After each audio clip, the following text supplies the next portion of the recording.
welcome to another episode of Poland Daily Culture. My guest today is Maciej Syka, with whom I'll be discussing films and religion. Hello, Maciej. Welcome to Poland Daily Culture, and thank you for joining us today. Hello everybody. Thank you. Thank you for the invitation.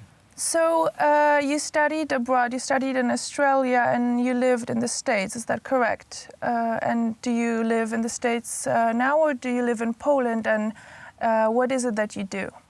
Yeah, right now I'm living here in Warsaw, yes, but we, together with my brother Ted, we spend some time in Australia, in Sydney, and we work in America, in the US, so with Grasroots Films. And so you have, do you produce films, and what is it exactly that you do? And what are they about? What we do, we try our best to make a difference. We try our best to... Difference in what? To make the world a better place. Mm-hmm.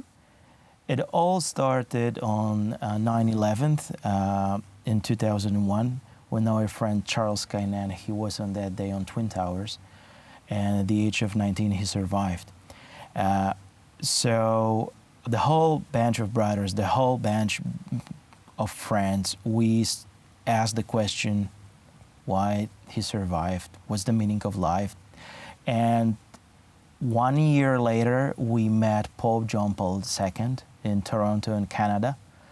And the impact he had on us was huge. We were the boys at the age of 18, 19. And it was 2002. Pope John Paul II came to Toronto.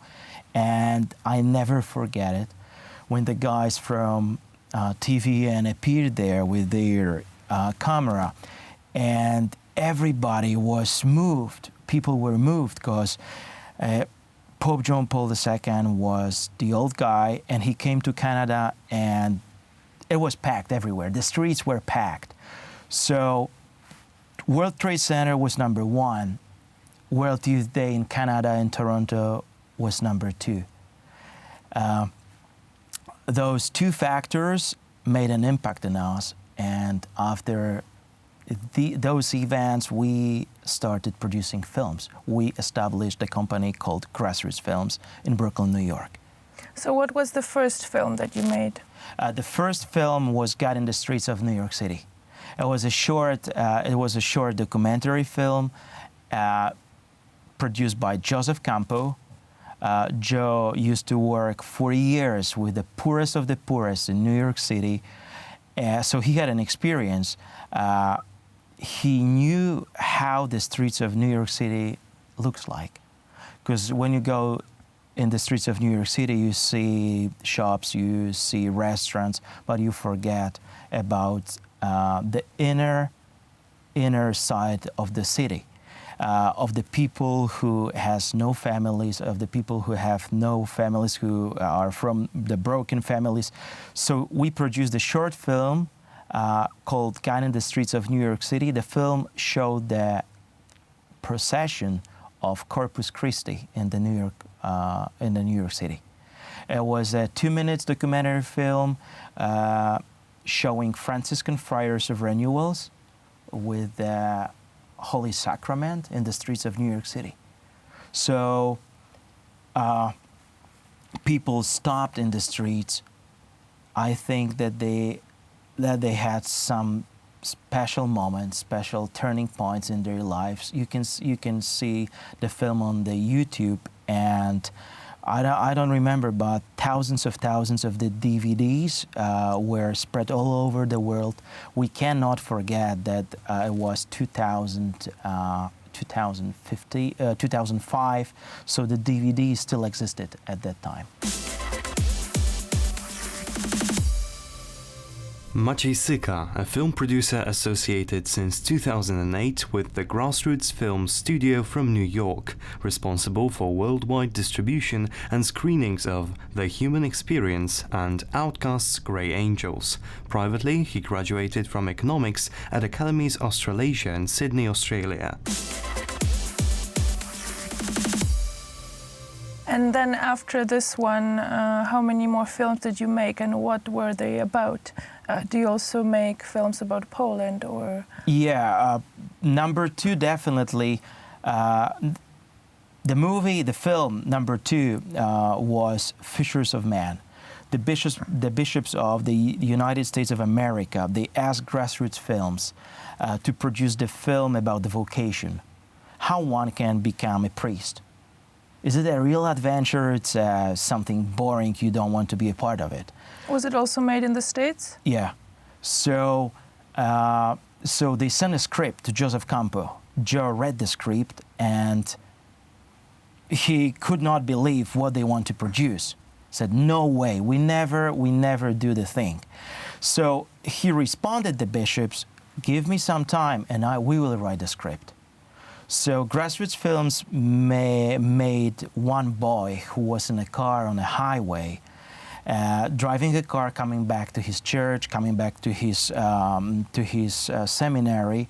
He was on the way.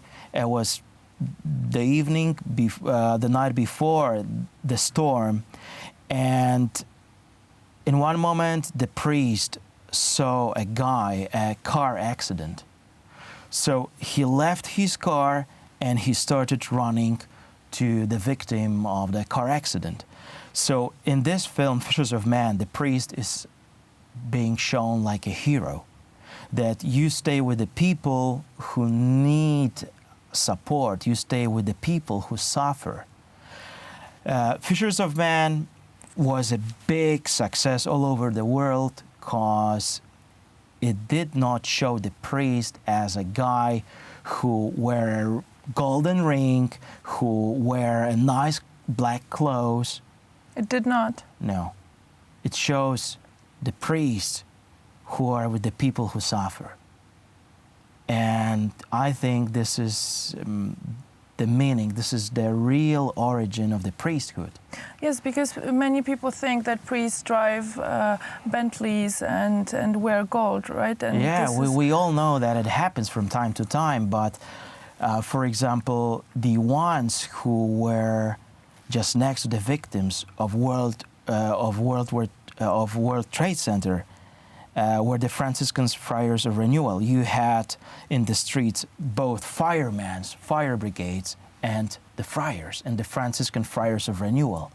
So the Franciscan Friars of Renewal are always next to the people who suffer.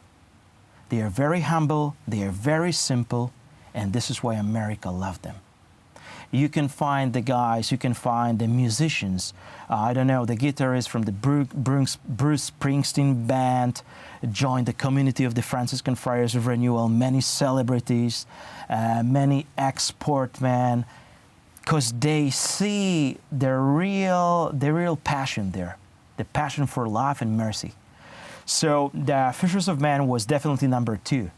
And it had a big impact all over the world for young boys who joined the priesthood because they were looking for something special, for something that can change your heart, that can change your spirituality. And Fishers of Man, as a 25-minute documentary film, had millions of views, I would say, because we sold thousands, hundreds of thousands of the DVDs. Wow. These are the films I think people should be watching right now in the times where there's so much hatred towards the church. You know, we have, honestly speaking, we do not have time to watch the films that shows, that, you know, bring bad emotions. We always try to find hope, we always follow the hope, and number 3 was definitely the human experience. So we visited 45 countries with the human experience, and both... To make one movie, one film? Yeah. Wow. So the human experience was number 3, and this was 92 minutes documentary, full-length feature film. So, whoa, that was big. So showing homeless of New York City, showing orphans in Lima in Peru, showing lepers colonies in Africa and Ghana. People loved it because people do not like, this is my opinion, I reckon that people nowadays do not like to watch people who boast, they don't like, the audience do not like rich people. When you watch people who suffer, you can find things that are common for all of us. You can find something in your heart. Because the modern world, they try to tell us that suffering do not exist, which is not true. As a human being, you always experience suffering, you always experience, sometimes it's anger, sometimes it's hope, sometimes love, sometimes it's an anxiety. But human experience was a big success. In Poland, thousands of people saw the film in Poland. Both Pope Francis and Pope Benedict received the film because it was a real story. It was a true story of two brothers who search hope in the modern world. Thank you, Maciej, very much, and congratulations to all your work. Thank you. Thank you for the invitation. You guys the best. Thank you. Thank you.